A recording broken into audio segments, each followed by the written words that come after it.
Hi friends, this is Bo Sanders, and today I want to talk to you about white fragility. In the past several months, with the George Floyd protests and the Black Lives Matter movement, many people have recently discovered Robin DiAngelo's book, White Fragility, and it has propelled it to the top of both the New York Times bestseller list and the Amazon most purchased. This is a wonderful first step for white people to begin their journey of whiteness work education and to address the centering of white normalcy.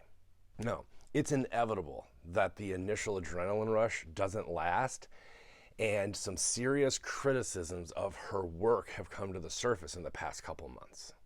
Some people are concerned that her experience is in the corporate setting, where people are paid or forced to be at her workshops and where she is paid to lead them.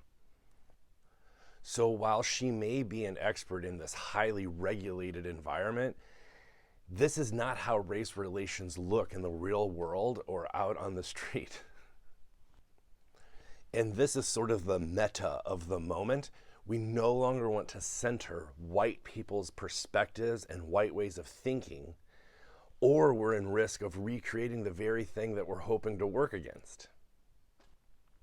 Others have pointed out that the phrase white fragility was already in use before she claims to have coined it.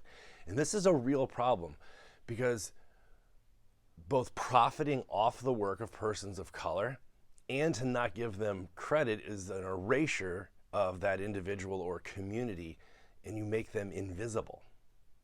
Still, another concern is that white people are attracted to her white way of framing or presenting the work, and that by reading her book or attending her class, they'll think they have done the work, but they really haven't done anything anti-racist at all that benefits communities of color.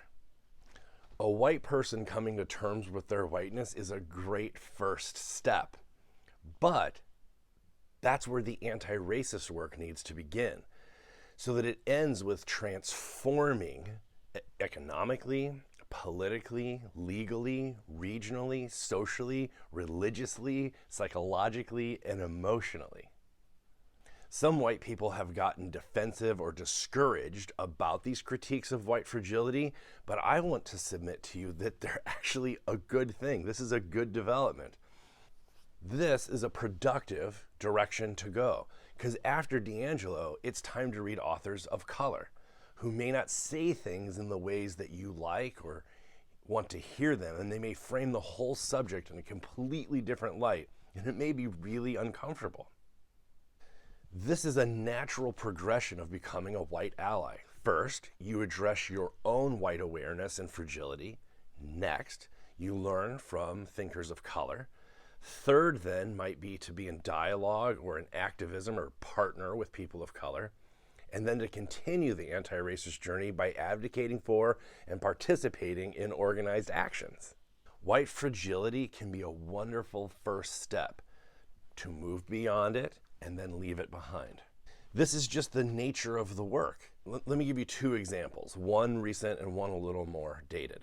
In 1988, Peggy McIntosh wrote a paper that has become so influential and so frequently referenced that its success has become a problem. McIntosh's invisible knapsack of white privilege is so widespread and so elementary that you almost have to reference it in any address of whiteness just to show that you know what you're talking about. Don't get me wrong, McIntosh's list of 46 assumed privileges was and is an amazingly helpful lens through which to view issues of assumed white normalcy and to come to terms with their implications. It's just, as this article pointed out, not enough to come to terms with one's own whiteness.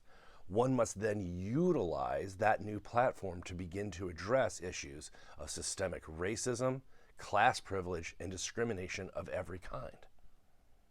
It's not that McIntosh is bad, she was and is great, but it can't be the be-all and end-all of that conversation.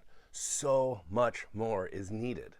If you've read the Invisible Knapsack article in the past 32 years, well done. Keep going. There is so much more to be learned and done. In the same vein, there's this famous quote from the 1960s that originated in the boxing world. It's been applied to many other areas of life. This reporter, Jimmy Cannon, famously said of Joe Louis that he was a credit to his race, the human race. And this compliment, at the time, would have resonated because it brought similarity and identification, and that's a good thing. But it would soon be out of date because it's based in a erasure of difference. Soon people would ask, oh, so you can only see his virtue because he's like you? Why not acknowledge his blackness and difference? This is how whiteness works goes. There are initial steps that then you have to transcend and even transgress in order to move to real anti-racist work. It's a scaffolding.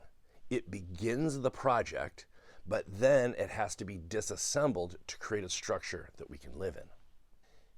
It is a natural and good progression. For instance, this is my third or fourth video on whiteness, but I am hoping to be a gateway drug.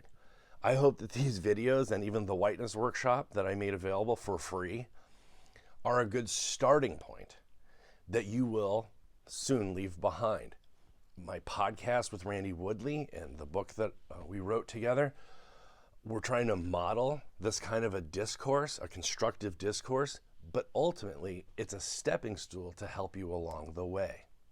So I'm hoping that you are encouraged. Don't be discouraged. Don't get defensive. If you have recently been awakened to the immensity of the racial issues in North America, this work is needed, and so white fragility is a great first step. Just keep going. And I would like to suggest that, like I said, that the next thing that you address is probably how to be anti-racist or white supremacy in me, so that you hear something from a different perspective, and it may make you uncomfortable, but that also is part of the journey. It's the only way we can go forward.